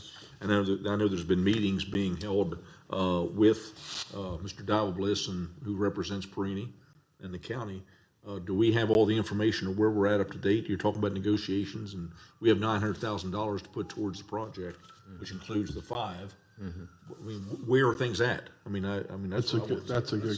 Yeah, but I thought we were going, I mean, this is just me, I thought we were going with what we've already committed to, and staff's gonna work with all of the partners. Okay, but They contribute, and I guess you'll be bringing more information. I'd like to have a review of where that's at today, and we have Mr. Dowell-Bliss here. I know that you all have been in conversation. I think that we're getting, I'm getting bits and pieces of what's being discussed and the actual dollars, because I'm telling you that, whether you like it or not, I know we missed an opportunity with Staples. Where's Staples, or there's another firm a couple of years ago with jobs. But you know how I believe every member of this commission is when it comes to economic development, and this is I think is a win. Eventually could be a bigger win with the county, with jobs, but not only that, by continuing, completing Creighton Boulevard, the opportunities and what that opens up, and tie that back into our talk about EDUs and so forth. I mean, That's what this, I thought that what they're saying here is that's what they're working on. but I believe, I'll just step out here and say, I believe they're asking for more. That's the reports I'm hearing too. So Mr. Dowell-Bliss is here if he, Yeah, well, we're gonna have to continue this, we have a public hearing at 11:30. So, let's, take a recess from yours, and we'll go to the public hearing and come back. I'm back. Thank you so much. See, Mr. Seifert, I've been looking for you for 5 minutes, and all of a sudden I saw you there. Good morning. Good morning. Next on the agenda is a public hearing concerning repeal and reenactment of the Agricultural Land Preservation District Ordinance with accompanying regulations, and repeal and reenactment of the Washington, and I'm out of information, so you're going to have to explain the remaining of that. That's all the information I have on my agenda. So the purpose of the hearing is to hear public testimony concerning the matter. The procedure is as follows. We will first have staff introduce the matter, after which the hearing will be open for public comment and testimony. Each speaker will be given a maximum of 3 minutes to testify. After everyone who wishes to speak has done so, the hearing will close. The commissioners may then discuss the issue and take any action that they deem appropriate, including adoption or rejection of the proposal, or they may take the issue under advisement and deliberate at a later date. And now I'd like to ask Mr. Seifert to present the information. In a nutshell, both the district ordinance and the tax credit ordinance will essentially be the same. I'm going to give a brief background of how we got here, and then Chris is going to go into some of the details of the few changes we're making.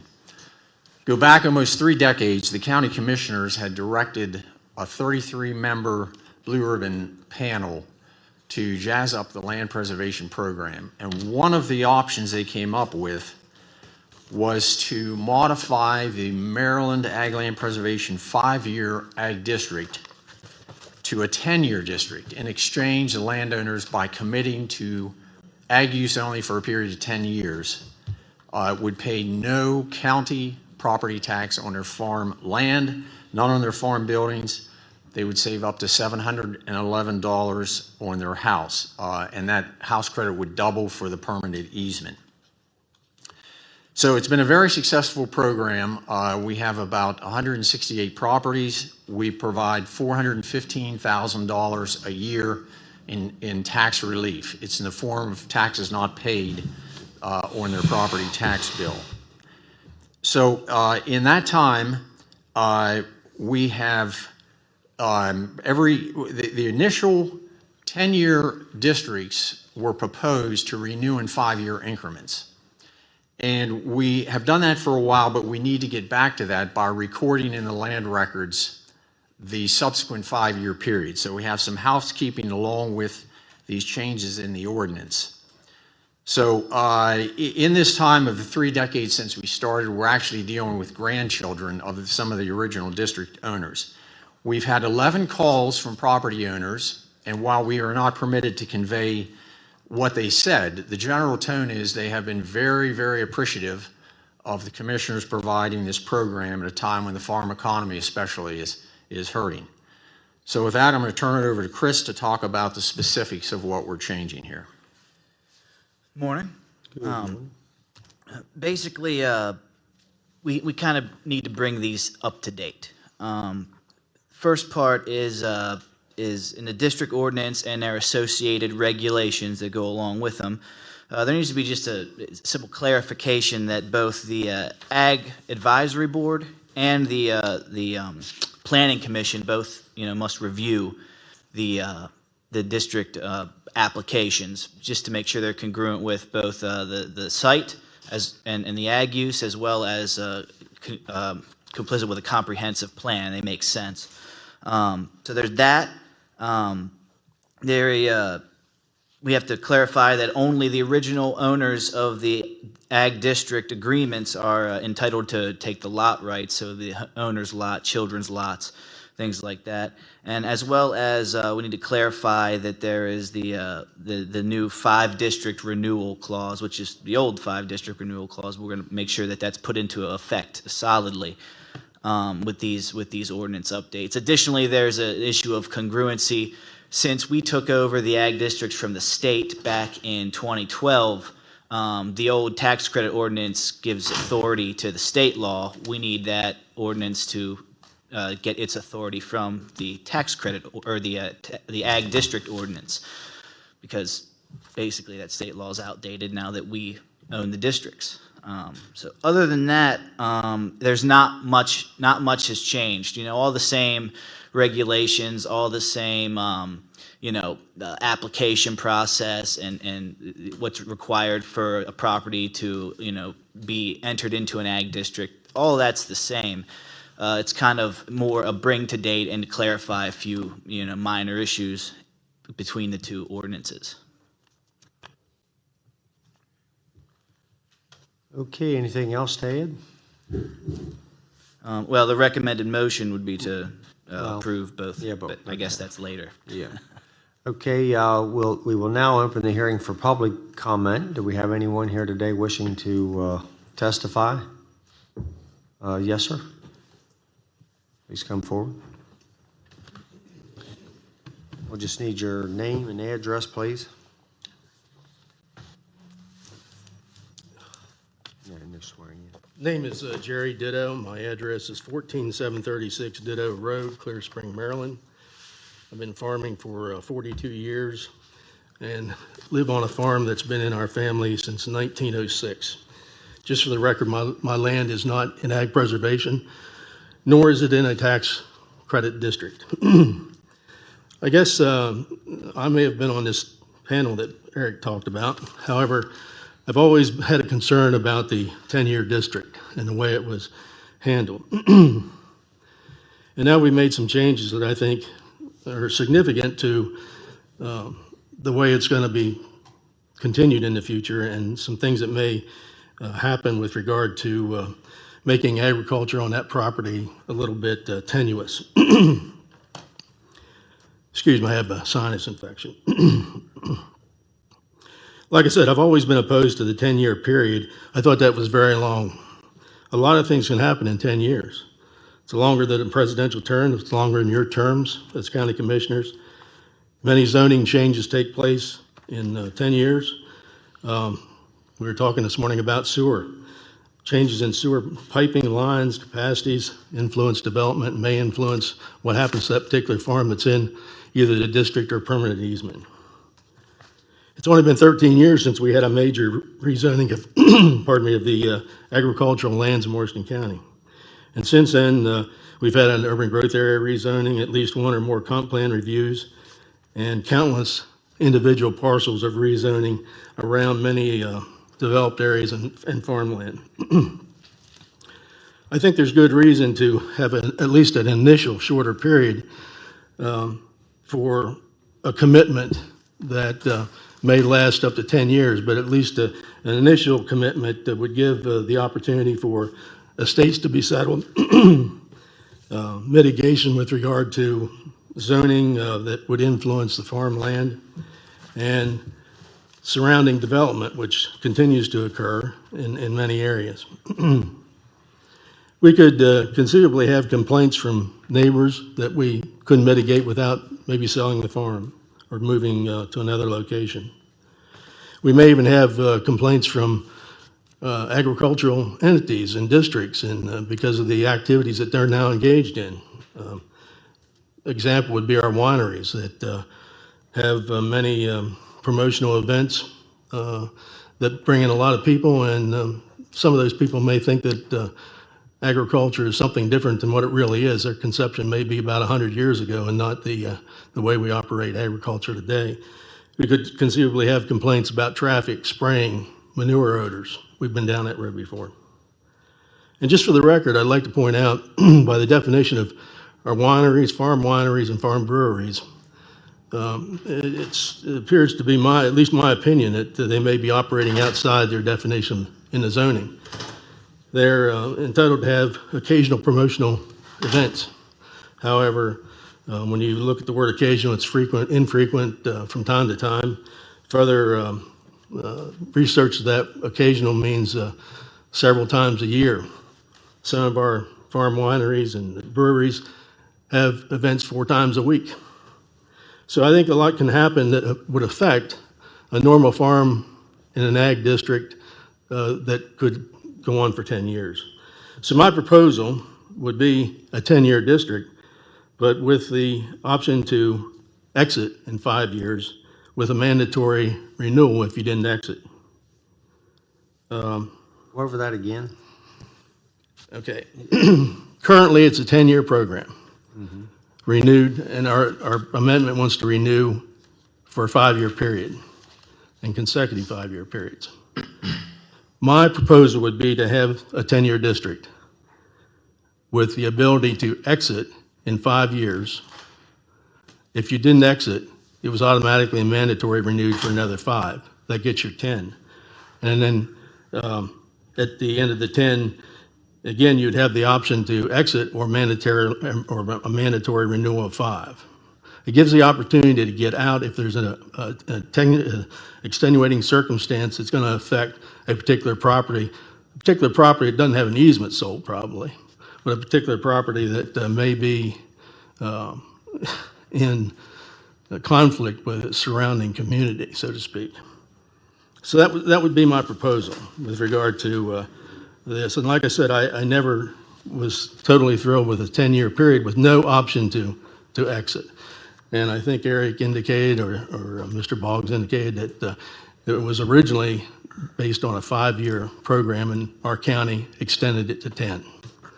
So with that, I'll conclude. I could go on, but that's my concerns, basically. There is another minor concern with regard to, I think, a change that's been made to make a parcel greater than 20 acres eligible. I think there's maybe a good reason to have smaller acres, and I understand there has to be a minimum because you wouldn't want 1 acre. But when we have fractured development, lands that's undevelopable, and there may be an opportunity to put smaller parcels in the ag tax credit program. Thank you very much. Thank you, Mr. Ditto. Do we have anyone else that would care to testify?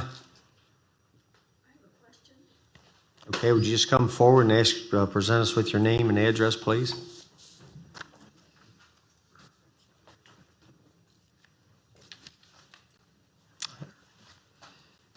How are you today?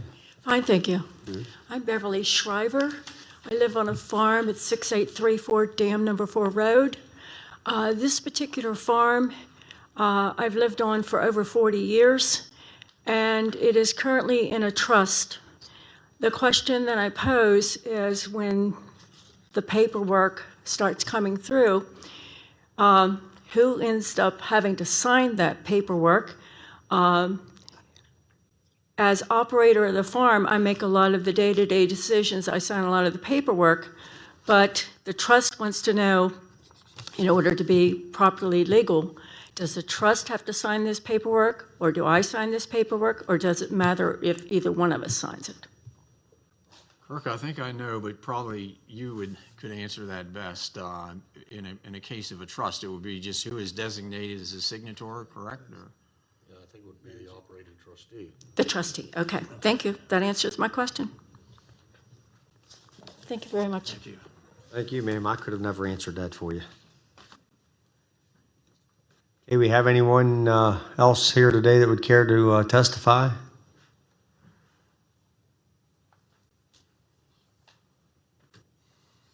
Commissioners have any questions? I have a question. Mr. Ditto brought up an interesting point about this could prevent estates from being settled. Is death not a reason to exit? The only reason to agreement? break the 10-year agreement is extreme financial hardship. Basically, if they're going bankrupt. Just to settle the estate, you could not break it. Now, whoever ends up with that property just fills out the remainder of the 10-year term. And I know sometimes the family may want to take off building lots and so forth. It may not be possible while it's in the district, but they can do an ag division and split the property into, with the ag board's approval, as small as a 20-acre parcel could come off. So there could be some situations that would not satisfy the family, but if they come to an agreement of who owns that property, they would just fill out the rest of the 10 years and continue to get the tax credit. I don't know if I answered your question or not. Kind of, yeah. So what would be wrong with doing the 10-year agreement and then giving the property owner an opportunity to exit in 5 years? Might as well just make it a 5-year district then. Yeah, originally the state had a 10-year or a 5-year district that gave no benefit except it was mandatory to be able to apply for the permanent easement.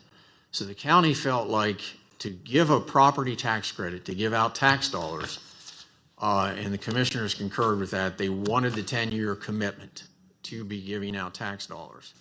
Bear in mind, we had some people 30 years ago who were very opposed to doing that, to giving tax dollars away, and that's why they finally decided, let's go with the 10 years.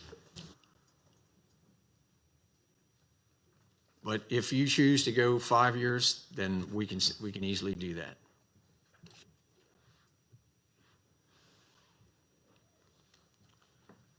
Okay, if we don't have to decide that today. Yeah, and if you want to keep the record of, this isn't a big rush. If you want to allow for comment, we can come back later, or you can just decide later if you choose to do so. Unless commissioners are. I'm okay with that. Can bring it back. Yeah. Okay, any other questions, comments from the commissioners? The public hearing is now concluded, and commissioners want to decide this today, or you want to bring it back? I prefer to bring it back, but it's up to you all. Bring it back. I agree. Okay, thank you.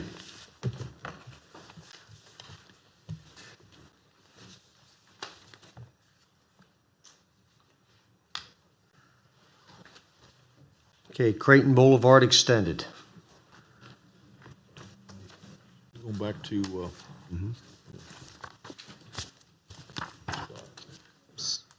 So if I could summarize where we were, the only extraordinary portion of this from any economic development is the situation in which we have a project which began, it does not go entirely to Showalter Road. And with the remaining funds, the proposal is to enter into a public-private agreement. Staff's requesting permission to do that. Should the developer, property owner, whomever it is, enter that and agree to finish that roadway. We have also agreed to the condition, possibly while not fully identified yet, of taking a portion of the excise and using it toward a traffic signal at Route 11 and Creighton. Traffic study is not yet done, Scott? Correct. It's still in review. Okay. So that hasn't been entirely quantified and can't be until knowing exactly what the requirements of the study are. We can fully imagine, though, that the signal will be required at that intersection. So that's where we were with it as staff. That's the only extraordinary portion of this.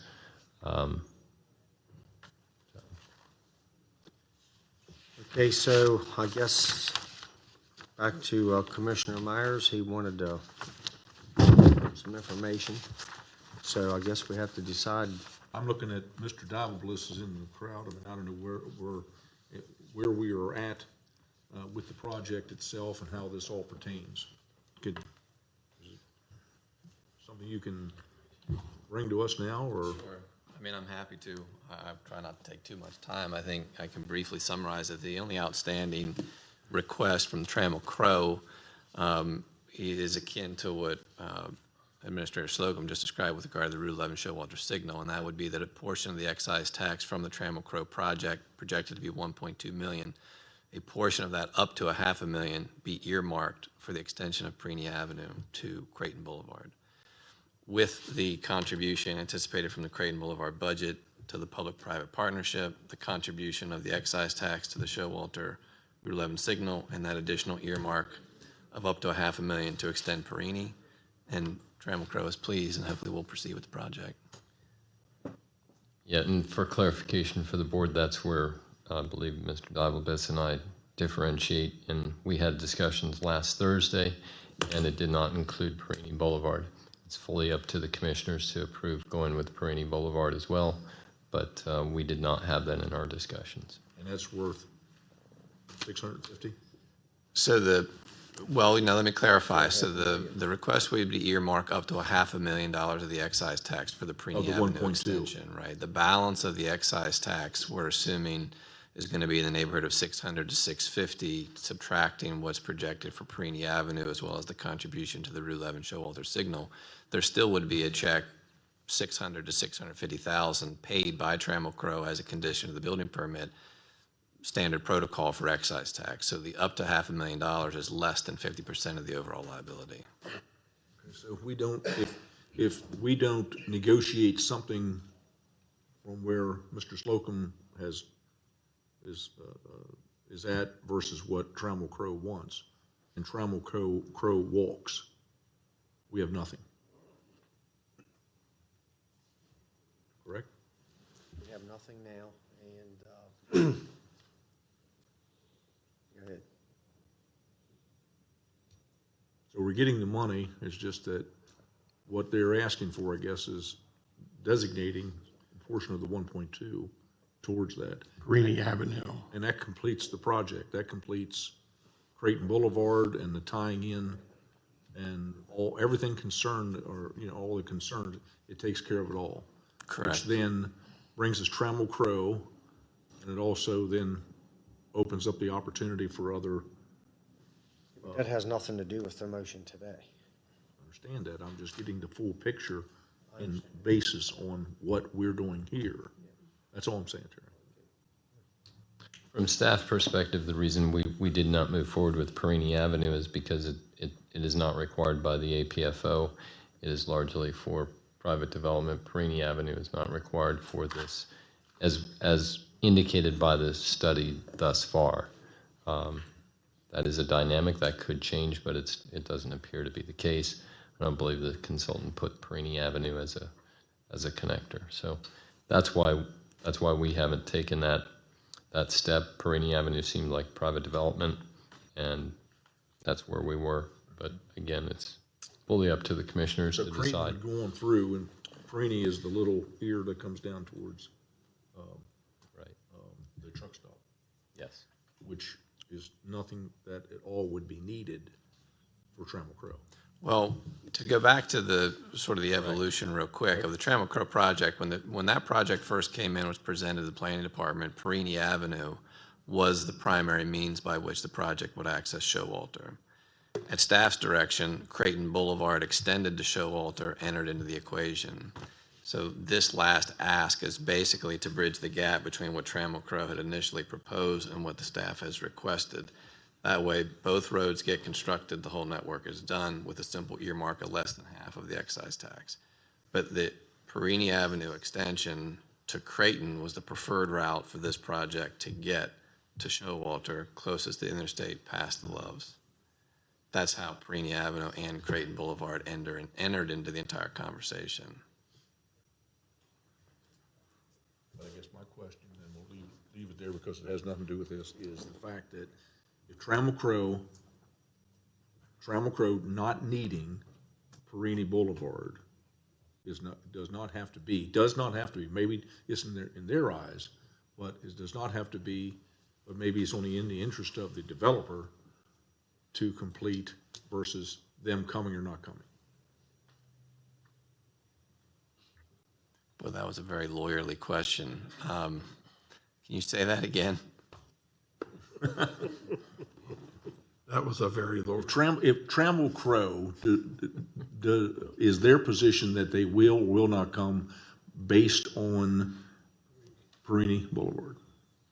No, the critical piece of today's conversation really is the contribution of the excess budget from the Creighton Boulevard project to the partnership with Trammell Crow to complete that roadway. That is the mission critical piece, as well as the contribution, the monetary contribution rather than the performance of the signal upgrade at Showalter and Route 11. Those are the two mission critical pieces. Those two have been agreed to. I'm simply here to say that the other ask that remains pending from Trammell Crow is that earmark of the excise tax.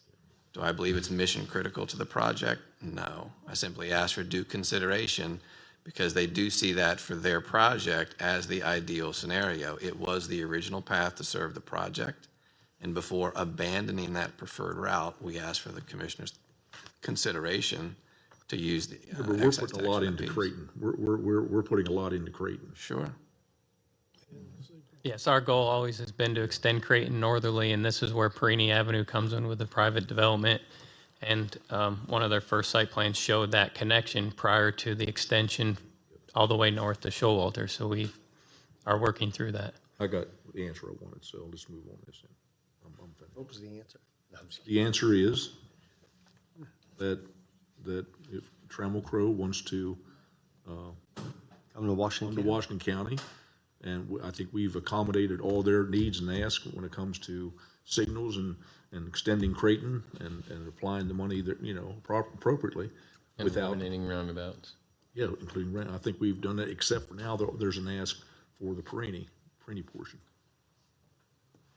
So that's something we want to decide separate later. I'm saying this here's what we're deciding, I guess, today is what. And I'll be putting my confidence in staff's recommendations for how we move forward. But I'm saying we go ahead with this Creighton Boulevard thing, yes. Yeah. We can come back to the issue of Perini Avenue. I don't think that it is an issue today. I think it's. Not today, but future discussion or negotiations, what I'm talking about. We're not throwing it out or in, but we're going to. Well, I think there's going to have to be answers on Trammell Crow's behalf of where they are at and how that pertains to their coming or not coming. Sure. I think the action today of the commissioners, it's now in their court to react to that and proceed accordingly. I think that is a fair statement, yes. I mean, the only other ask I just said to Scott is the transfer of funds from the Creighton Boulevard budget to this public-private partnership, the terms and conditions yet to be determined, is that an amount be specified. Numbers have been discussed, and that would, obviously that's a critical component of this, that there be a number specified for that purpose so that they can rely upon that accordingly. And our contribution is going to be based on future discussions, if we contribute the additional money to Creighton Boulevard or not, correct? Yes. It's going to be a true partnership. It's not going to be us putting up $500,000, them putting up $1. No, correct. So I'm glad you brought that up.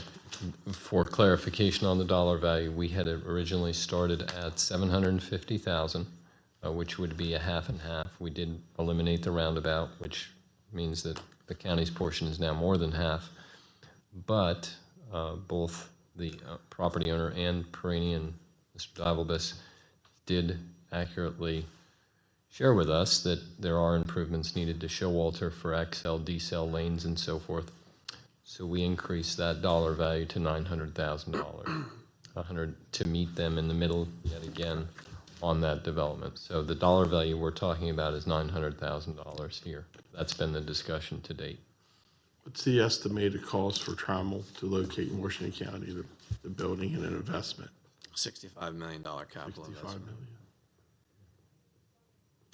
million. And to that note, if they do meet certain criteria, and this is all for policy, of 100 jobs and 10 million in investment, then there's approximately just shy of $8 million in property tax incentives. So that, in addition to this, it is quite a negotiable standpoint. I think both sides have shown that. And just for the record, this economic development is on the record here because I believe Trammell Crow brought it to the media and so forth as their desire to enter into Washington County. So this has been very much a open and public discussion. So. Okay, any other questions, comments? Okay, a motion to move forward with the recommendation presented today. Motion to move forward.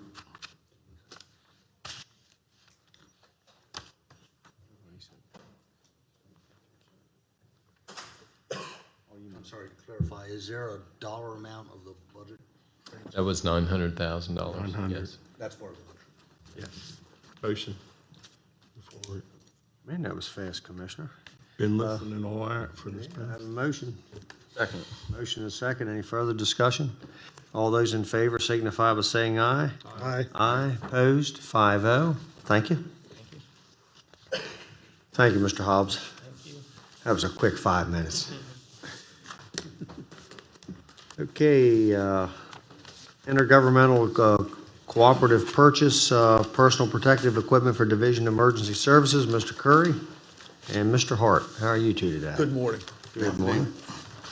Subject before is intergovernmental cooperative purchase, PUR 1396, for personal protective equipment for the Division of Emergency Services. Is authorized by resolution to approve the purchase of 25 sets of personal protective equipment, which consist of coats and pants for Division of Emergency Services from Whitmire Public Safety Group Incorporated of Williamsport, Maryland, at a contracted price totaling $49,582.50. The Code of Public Laws allows for the county to procure goods and services entered into by another jurisdiction, and the leverage of this economy of scales will allow savings by not having to advertise a bid, create a bid document, and go through that bidding process. The 25 sets will be distributed to the volunteer fire associations that have uniforms that can no longer be certified. And the fiscal impact, as you see in the ARF, is budgeted in the department's FY19 budget. We have concurrence from the Division Director of Emergency Services, and also you have in front of you a price quote from Whitmire Public Safety Group showing the unit price of the items, totaling the total price of $49,582.50 for all the units.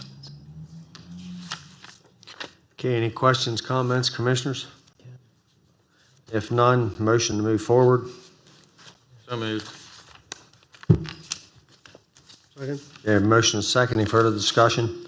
All those in favor signify by saying aye.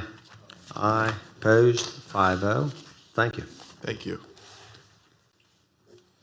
Contract award PUR 1389, Geographic Information System, Planimetric Data Update, Mr. Curry and Mr. Gudmundson. How are you today? This subject is contract award PUR 1389, Geographic Information Systems Planimetric Data Update. Move to award the contract for the Planimetric Data Update to responsible bidder IIC Technologies Incorporated of Columbia, Maryland, for a total proposal value of $120,000. Basically, what they're going to do is take the existing county's data and update it, and it's going to be utilized for the entire Washington County, the city of Hagerstown. There was a coordinated committee that met and comprised of the GSI manager, purchasing director, director of information systems, GSI data administrator, and GSI specialist. The RFP was advertised in local newspaper and on various websites. We received 4 proposals, one which was considered non-responsive. The budget consists of $120,000. An ARC grant, an amount of $72,000 will be contributed to the cost of the project. You have concurrences of the coordinating committee, and also you have the bid tabulation showing the prices from the bidders that submitted proposals. Any questions, comments, commissioners? If none, a motion to move approve. Mr. President, quick question. I guess this is a one-time expenditure. Is there annual licensing fees or any updates or? No, this is to update data from 2005. So Okay. it's been a few years and it's time for 15 an years. update. Okay. Okay, need a motion? So moved. Second? Second. Motion and second. Any further discussion? All those in favor signify by saying aye. Aye. Opposed? 5-0. Thank you.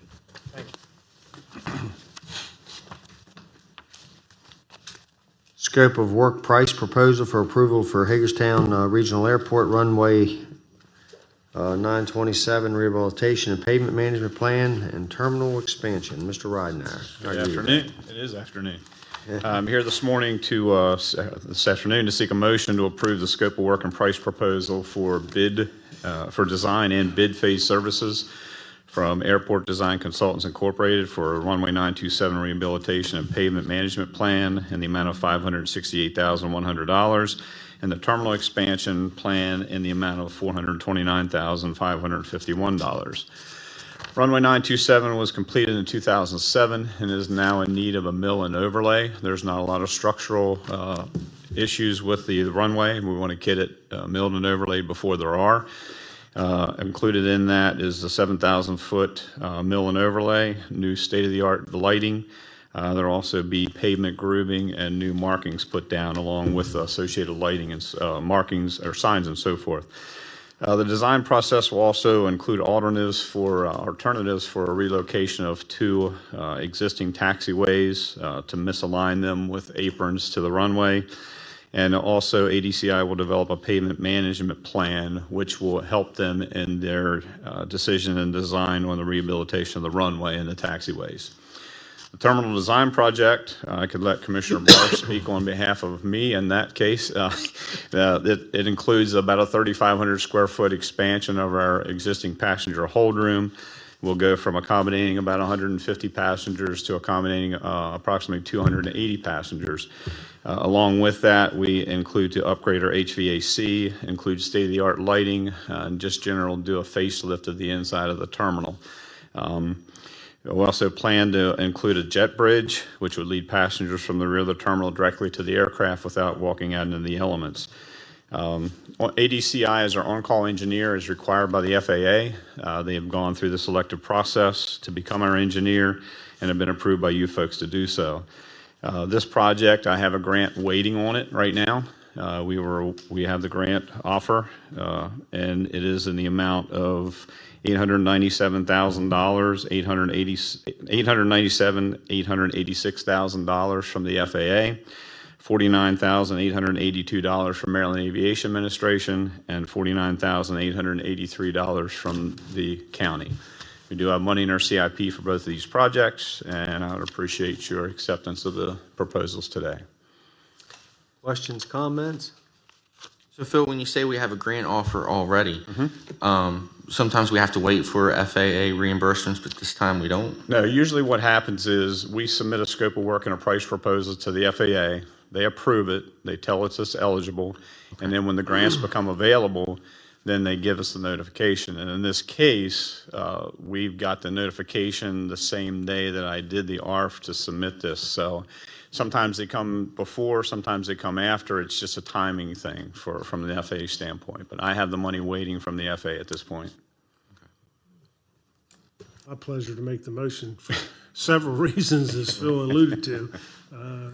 When you're a frequent flyer, particularly on Allegiant, and you're in what I call the dog compound, and there's any type of delay, it is absolutely horrendous to have 160 plus folks in a very, very small confined area, anxious children, irritated adults, barking dogs in cages. It's not a pleasant situation. And secondly, when you can see that we're getting $1 million worth of work with a $50,000 outlays, doesn't take. Great improvements to our infrastructure. Exactly. With a little bit of expense from the county. It's literally a no-brainer. So with that, I'll make a motion to approve as submitted. Second. Motion and second. Any further discussion? All those in favor signify by saying aye. Aye. Aye. Opposed? 5-0. Thank you very much. Thank you.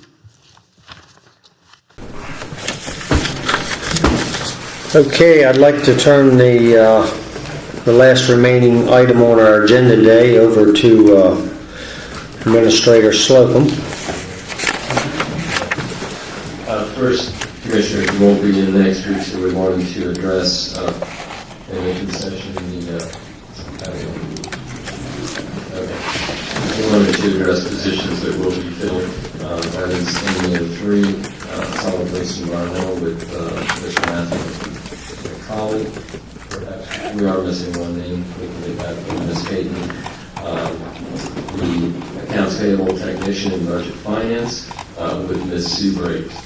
And the third name we will get you very shortly here.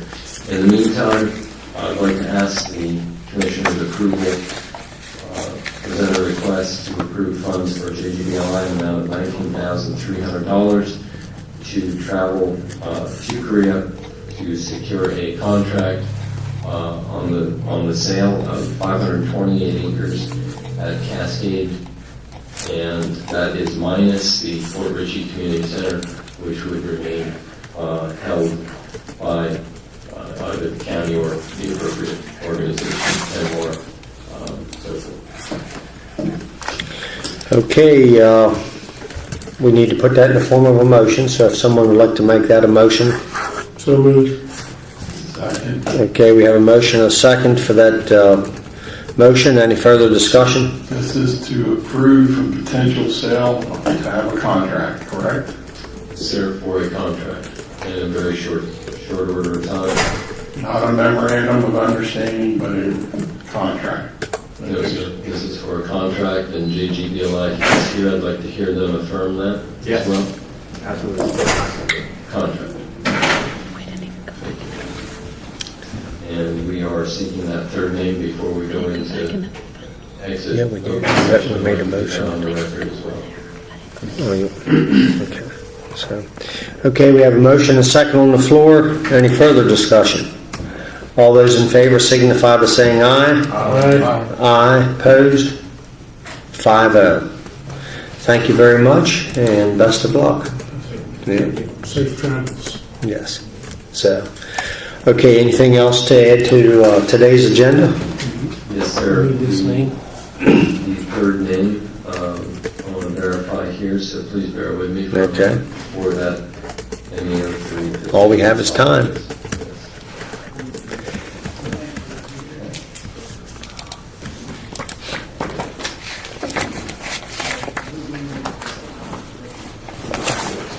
That is Mr. Donald Morgan. To fill that position. What was that name? Mr. Donald Morgan. Okay.